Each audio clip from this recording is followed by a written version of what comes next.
So we've all heard of the badminton legend Lin Dan, and we all know of his famous injection of pace attacking skills. But what many of you don't know, because hey, we're moving into the 2000s, millennials, into the Gen Zs. You don't know young Lin Dan. You don't know how he used to attack. His iconic forehand cross-court slice smash that would win the point every time he did it. Now he's not as in shape as before to execute something like that, and people are kind of used to his shot, but back then that was the winning shot. That was his sniper kill. Well, today I'm going to be teaching you everything you need to know to execute the famous Lin Dan cross-court slice smash, so make sure to like, comment, and subscribe, and watch till the end of the video.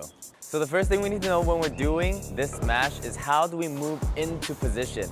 Now the thing that really makes this smash special is his ability to inject pace. That means when the shot is coming flat, he can move very quickly into position to hit the smash. Now what we want to do is we want to start in our neutral position, of course, with our right foot slightly in front, kind of like in a 45-degree angle. Now on the forehand side, what we want to do first is we want to turn facing that shuffle direction, and as quickly as we can do a 1 and then jump.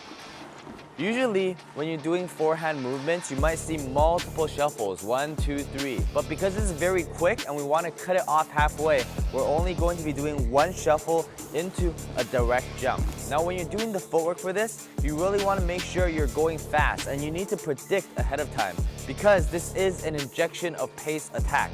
That means when you know they're going to be hitting this shot over here, turn a little bit earlier and then really push off with your toes on your left foot if you're right-handed. Quick pop, and then when you jump, make sure you have this hold in the air so they don't know where you're going to hit. And if you want, would be like Lin Dan. If you watch his younger videos, he likes to turn his face like kind of sideways, just to make the smash go more sideways. Who knows what that's about? Now we know how to move into position. Let's talk about how to properly grip our racket for this shot and then how to swing to hit this shot. Now for the grip, we're going to start in the standard neutral grip, which is just going to be handshake into the racket with the racket facing vertically up this way. Now for this shot, because we're going to be having to face our racket more to the left to hit a slice shot, when you're holding the racket, you can kind of curve your wrist inwards as you're hitting. But we want to maintain a very neutral position on our grip. One thing you do not want to do is you do not want to hold your thumb on the side. Why? Because you'll see, if I start holding my thumb on the side, my racket face will start facing straight or even slightly outwards. And it's going to be really hard to bring that shot in. So neutral grip. Second is, how do we hit the swing?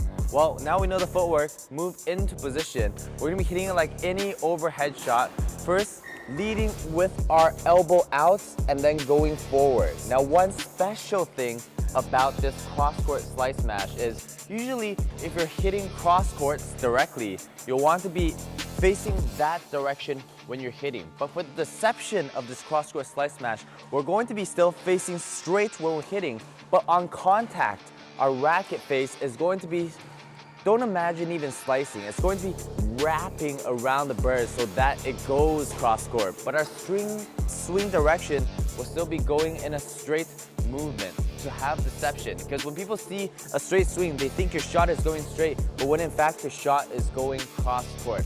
Now let's talk a little bit more about the contact point. Earlier I said, don't think of it as slices. Whenever you're hitting slice shots, it's never a fully slice. If you think of it as a slice, it becomes very inconsistent. So we always want to imagine a combination, a spectrum between hitting and slicing. I would say a very good amount of hitting and slicing would be 70% where you actually contact directly the bird, and 30% where you're slicing the bird. So a combination of contact and slicing, and that's going to provide you with enough speed, but enough racket swing and deception that also brings down the angle of your shot. Now, let's also talk a little bit more about the angle of this shot. We know how to move our footwork, we know how to move our grip, we know how to swing, we know how to contact. One really important thing is after you swing, you really use your wrists and fingers to bring it down so it just skims over the net, and you really want to follow through with that swing. Because if you don't, if you just stop over here, it's going to be very high or inconsistent. So you want to make sure, cup it down and follow through all the way your swing to have that angle on your slice smash. So now what does that look like putting it all together? Well, let's start again with our footwork in our neutral position, right foot in front. We want to first turn, do a quick shuffle, pushing off with our left foot, and then coming up into the air. Now we're in the air, we have to hold for deception. If you can't jump, you're not gonna be doing it like Lin Dan, so make sure you jump nice and high. We're gonna bring our elbow forward while still being in this position, so we're not turning our body for the scissor kick because we don't want to show to our opponent that we're hitting cross court. So in the sideways position, we bring our elbow forward, and then using our wrist and fingers, we swing straight, but on contact, we're wrapping our racket around the bird so that it goes cross court. So swing straight, cross court, and make sure we bring it all the way down for that angle. And when we're landing, we're also still landing sideways. Like I said, we're not doing the scissor kick turn. And from here, all we have to do is do one shuffle back, and then we'll be returning to the center of the court to reset again.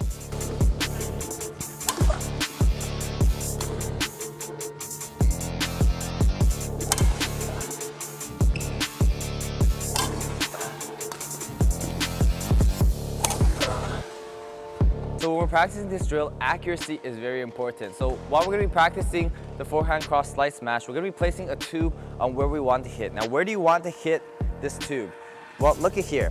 This line on the courts, imagine drawing a little box right over here, and you can put it at the center of this box. Now, why don't we want to put it at the side? It's because if we put it at the side, if it hits the tube at the side, that means the bird is probably going out. So if it hits the tube over here, that means it's going to be landing straight on the line, or anything less is even fine. You don't want to go for risky shots. So this is what we're going to be trying to aim for the slice smash. It's okay if it goes a little bit further, but just having that symbol there, we can recognize in our head of where we're trying to hit and actively aiming for something instead of just randomly hitting shots every time.